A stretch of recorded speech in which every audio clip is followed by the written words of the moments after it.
There is a particular silence that follows the siren, a silence that feels almost unnatural.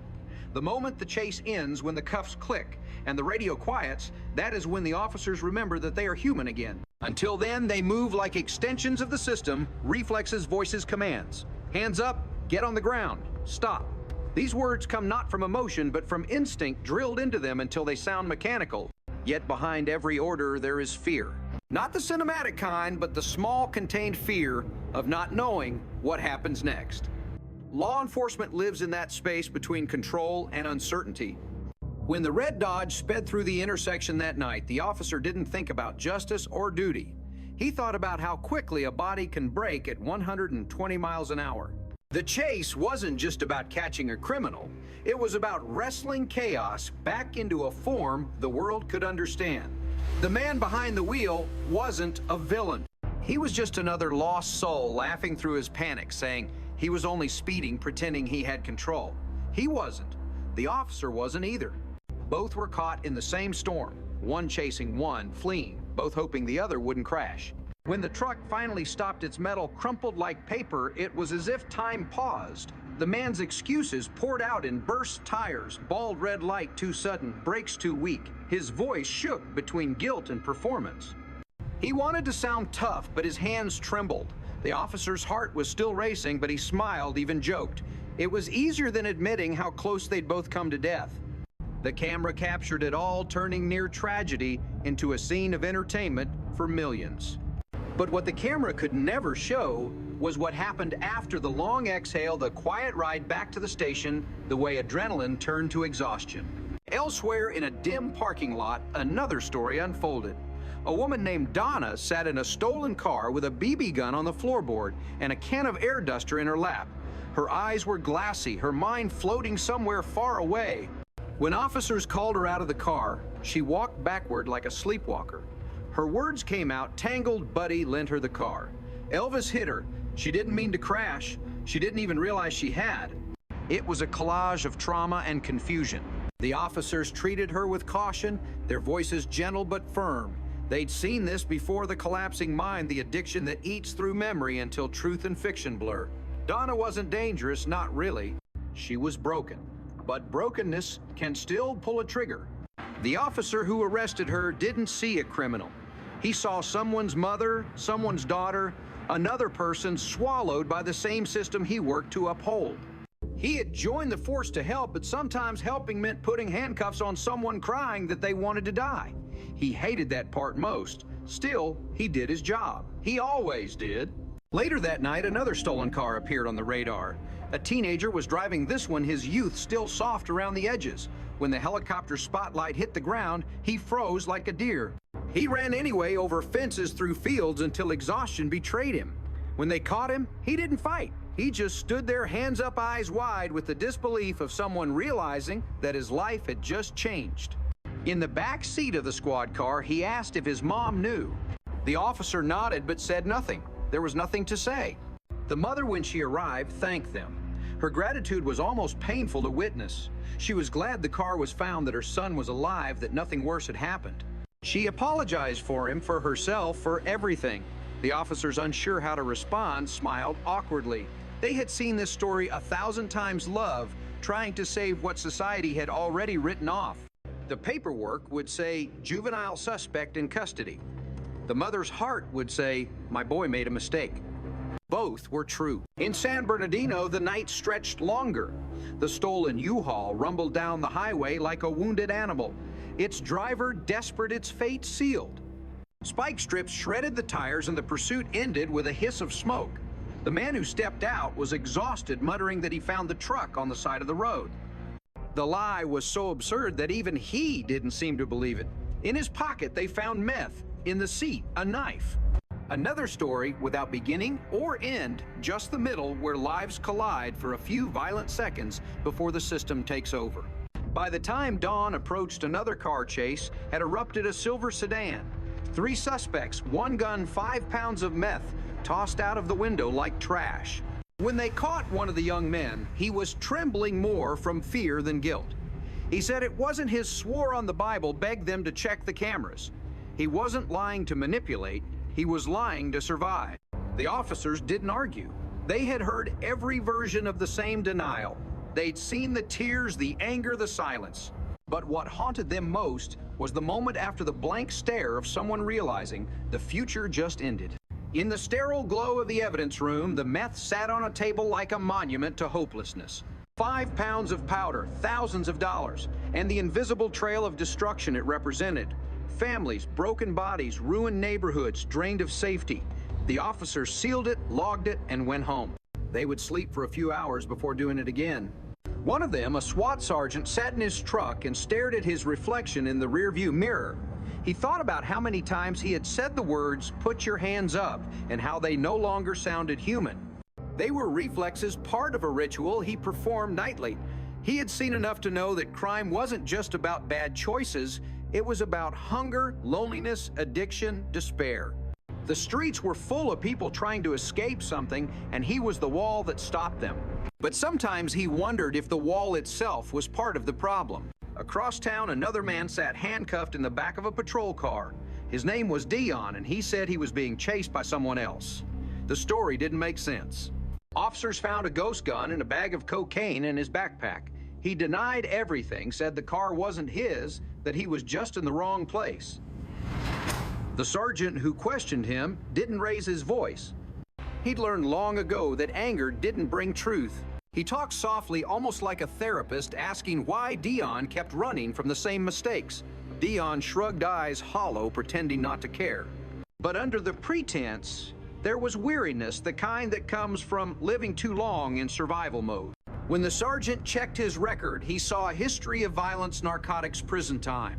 He told Dion the truth, that the gun and the drugs would send him back to jail, maybe for good. Dion didn't protest. He just leaned his head against the window and said quietly, "I already knew that." It wasn't resignation, it was familiarity. For some people, jail was not punishment, it was routine. By sunrise, the city began to look ordinary again. Commuters filled the roads that had been crime scenes hours before. The flashing lights faded, replaced by sunlight glinting off windshields. People drove to work, walked their dogs, bought coffee, unaware of the dramas that had unfolded in their streets while they slept. The officers clocked out, peeled off their vests, and drove home through the same neighborhoods they had patrolled. To the world, they were protectors. To themselves, they were just people trying to stay whole. Some officers tried to forget the faces, the addict with the air duster, the teenager with the BB gun, the man who swore he didn't know about the meth. But the images lingered. They always do. The smell of burning rubber, the shaking hands of someone in cuffs, the echo of sirens in their ears. Those things follow them home. Some drink to drown it out. Others run or lift weights or sit in silence. A few pray. Every so often, one of them wonders what it's all for. The arrests, the paperwork, the endless cycle of catching people who will return to the same streets. They know the system doesn't heal, it only manages, but still, they keep showing up. Because without them, the streets would collapse faster. Because even if the victories are small, they matter. Because someone has to stand between order and chaos, even if that line grows thinner each year. The show captures these moments as spectacle entertainment for viewers who will forget the names by morning. But for the officers, these are fragments of a larger truth, that law and mercy are not opposites, but uneasy companions. That justice is imperfect. That people run, not always because they are guilty, but because they are afraid. And that sometimes the bravest thing an officer can do is choose restraint. When the next shift begins, when the next siren wails, they will do it all again. The city will always need saving, and they will always answer. But behind every arrest, every command shouted into the dark, lies a quiet question that none of them ever truly escape. What does it mean to protect people who no longer believe they can be saved? When the badge becomes a mirror, it doesn't reflect courage. It reflects compromise. Every officer learns this truth eventually. The badge is supposed to symbolize order, but it also becomes a shield against the doubt that seeps in with every arrest. They tell themselves they are doing good. Most of the time they are. But good begins to blur when you've seen the same faces behind bars year after year, when the same neighborhoods cry for help and then curse your name. The job doesn't harden the heart all at once. It erodes it grain by grain until empathy becomes a discipline rather than a feeling. In the quiet after the shift, One of the deputies sits alone in his patrol car with the engine off. The street outside is gray with early light. He looks at the empty seat beside him where suspects, victims, and witnesses have sat through the years. Sometimes the difference between those three is barely visible. He remembers Donna's trembling hands, the way she said she just wanted to breathe, and the teenager who ran until he fell face first in the dirt. He remembers the driver of the red Dodge, sweating and joking about his bald tires. Each story had the same ending: handcuffs, paperwork, a cell. But none of them had a real solution. Jail would not fix what broke these people. He knows it. Everyone on the force knows it. But no one says it out loud, because once you admit it, the whole system starts to sound like a theater production with no exit. The sergeant from San Bernardino doesn't sleep much anymore. His wife can tell by the way he tosses at night, replaying chases in his dreams. The sound of the radio becomes his heartbeat. He remembers the gun, the ghost gun with no serial number, and how light it felt in his hands. Lighter than it should have been. A toy that could end a life. He wonders who made it, who bought it, who will use the next one. Every illegal weapon they seize feels like a drop in an ocean. For every one they find, 10 more are sold. He tells himself he's making a difference, but some nights he's not sure if that's belief or self-preservation. Dion's face haunts him too, the defiant smirk that hid something older than his years. The sergeant knew that expression. He had seen it in the mirror when he was younger, before the badge. He had grown up in neighborhoods not so different from the ones he patrols now. He knows what hopelessness looks like up close. It looks like confidence until it collapses. When he read Dion's file and saw the priors, guns, drugs, violence, he felt a flicker of anger. But then he saw something else: exhaustion. A man trapped in repetition. The same chase, the same lies, the same end. Across town, the rookie officer from Independence sits in his kitchen, still in uniform, staring at a half-eaten sandwich. He can hear his wife in the next room whispering on the phone to her sister about how she worries he won't come home one day. He doesn't want her to stop worrying. Worry means she still cares. But he also doesn't want to be reminded that every night could be the last. He tells her stories that sound funny. The guy who thought 120 miles per hour was 5 over the limit. The woman who said her friend Buddy lent her the stolen car. But behind the humor, he hides the fear. The fear of pulling someone over and never seeing the next sunrise. The fear of becoming another headline in a city that has forgotten how to mourn. For the suspects, fear is different. It's not about dying, it's about being erased. Donna's fear was that no one would ever believe her again. The young car thief's fear was that his mother would finally give up. Dion's fear was quieter, that he had become exactly what everyone said he was. For them, running was not rebellion. It was a reflex against invisibility. They ran because the system had already decided their story's ending. Inside the holding cell, Donna hums softly to herself. She doesn't know what day it is. She talks to the wall, saying Buddy's name like a prayer. She thinks if she explains it enough times, someone will understand that she didn't mean to steal, that the car wasn't hers, that she was just lost. But the walls don't answer. The guards don't listen. They have heard every confession, every excuse. Her voice fades into the hum of the fluorescent light. Somewhere deep down, she realizes that no one will remember her name by tomorrow.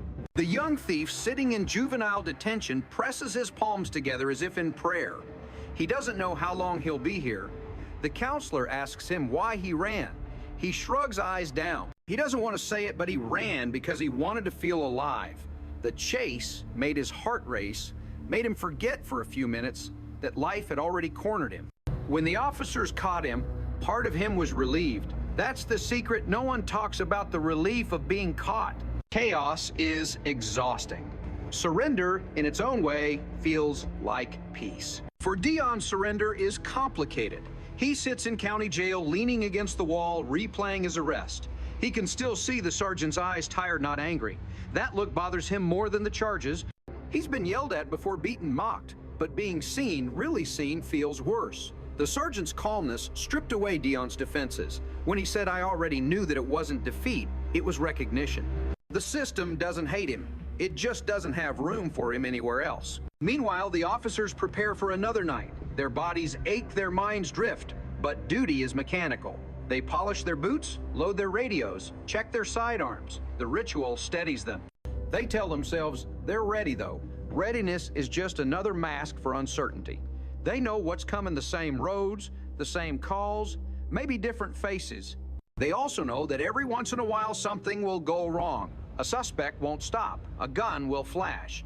A scream will cut through the radio, and someone will die. Maybe the suspect, maybe a partner, maybe them. They learn not to think about it too much. The veteran officers sometimes talk about quitting, starting over, opening a small business, teaching anything quieter, but most never do. The streets become part of them. The chaos seeps into their blood. They can't live without it. They are addicted to the adrenaline, to the illusion of control. Even when the job breaks them, they cling to it, because outside the uniform, they don't know who they are. When the camera crews pack up, when the flashing lights fade, what remains is ordinary: the paperwork, the coffee gone cold, the long drive home. Yet beneath that ordinariness lies a fragile balance, the thin thread holding civilization together. The officers are not heroes. They are custodians of chaos, sweeping the floor after the world's tantrums. They don't win, not really. They endure. At sunrise, the sergeant walks through his front door and smells the quiet of his house. His daughter's shoes are by the couch. His wife is still asleep. He sits at the edge of the bed, takes off his vest, and stares at the marks it leaves on his chest. Those marks fade by afternoon, but the weight doesn't. He lies back, closing his eyes, and for a few minutes he forgets the faces. But even in dreams, he hears sirens. Outside, the city begins again. Somewhere, another driver ignores a red light. Another woman inhales a can of air duster. Another teenager steals a car. Another man tucks a gun into his waistband, telling himself this time will be different. And somewhere, another officer starts his shift, promising himself he'll come home safe. The cycle doesn't end, it just resets. Every episode is a fragment of a much larger story. The story of a country chasing itself, running in circles between guilt and redemption. The show calls it reality, but the reality is deeper. Everyone in it, cop or criminal, is running from something. From hunger, from loneliness, from their own reflection. And no one ever truly escapes.